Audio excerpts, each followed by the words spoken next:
तरीके से अगर कोई ऐसा यूनिट सेल है, प्राइमिटिव यूनिट सेल, जिसमें कि कोई दो कोर ए और बी वो इक्वल हों, लेकिन जो थर्ड कोर है सी वो इन दोनों के इक्वल ना हो, लेकिन जो तीनों एंगल हैं अल्फ़ा बीटा गामा वो 90 डिग्री हों, तब इसको हम कहते हैं द्विसमलंबाक्ष। अब इनको हम बारी बारी से डिटेल में समझते हैं।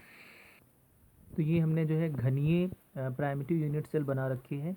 इसमें देखिए हम लोग इसको पहले भी पढ़ चुके हैं सिंपल क्यूबिक को, कि इसमें अल्फ़ा बीटा और गामा ये 90 डिग्री होते हैं, और जो तीनों कोर की लंबाइयाँ हैं ए बी और सी ये जो है बराबर होती हैं। तो इसको हम कहते हैं घनीय क्रिस्टल तंत्र, या इस प्रकार से जो क्रिस्टल लैटिस बनता है उसको हम बोलते हैं घनीय क्रिस्टल तंत्र। अब नेक्स्ट है आपका, ये है आपका दूसरा क्रिस्टल तंत्र जिसका नाम है द्विसमलंबाक्ष। तो इसके नाम से ही देखिए स्पष्ट है, द्विसमलंबाक्ष। द्वि का मतलब दो, सम मतलब समान, लंब का मतलब होता है, हम लोग जानते हैं कि लंब का मतलब होता है परपेंडिकुलर, मतलब जो दो लाइनें अगर एक दूसरे से 90 डिग्री का एंगल बनाती हैं तो उसको हम कहते हैं लंब।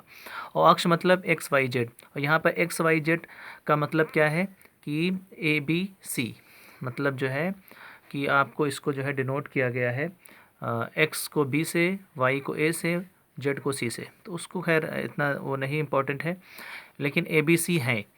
तो इसका मतलब है कि ए और बी मतलब दो समलंबाक्ष, दो जो है जो अक्ष होंगे या कोर की लंबाइयाँ होंगी वो समान होंगी ए और बी, लेकिन एक जो होगी वो डिफरेंट हो जाएगी। जैसा कि फिगर में भी दिख रहा है कि ए और बी बराबर हैं, लेकिन जो सी है उसकी लंबाई ज़्यादा है, लेकिन तीनों अक्ष जो हैं वो परपेंडिकुलर हैं, मतलब अक्ष जो है वो 90 डिग्री का एंगल बना रही हैं। तो इसका मतलब ये हुआ कि अल्फ़ा बीटा और गामा तो 90 डिग्री रहेंगे, और ए और बी बराबर हैं, लेकिन सी जो है वो डिफरेंट रहेगा। तो इस प्रकार के क्रिस्टल जो तंत्र होता है इसको हम कहते हैं, इस प्रकार की यूनिट सेल को टेट्रागोनल कहते हैं, द्विसमलंबाक्ष। ये है आपका विषम लंबाक्ष, उसके नाम से निकल रहा है विषम। विषम का मतलब कोई भी जो कोर है वो बराबर ना हो, सब भिन्न हो, अर्थात ए बी और सी ये तीनों जो कोर हैं, कोर की लंबाइयाँ इस प्रकार के क्रिस्टल सिस्टम की बने हुए यूनिट सेल की जो तीनों कोर हैं ए और बी सी वो डिफरेंट होंगी, विषम होंगी, कोई भी समान नहीं होगी।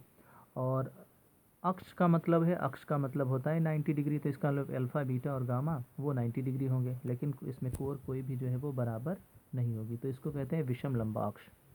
ये है बच्चों एक नताक्ष, मोनोक्लिनिक।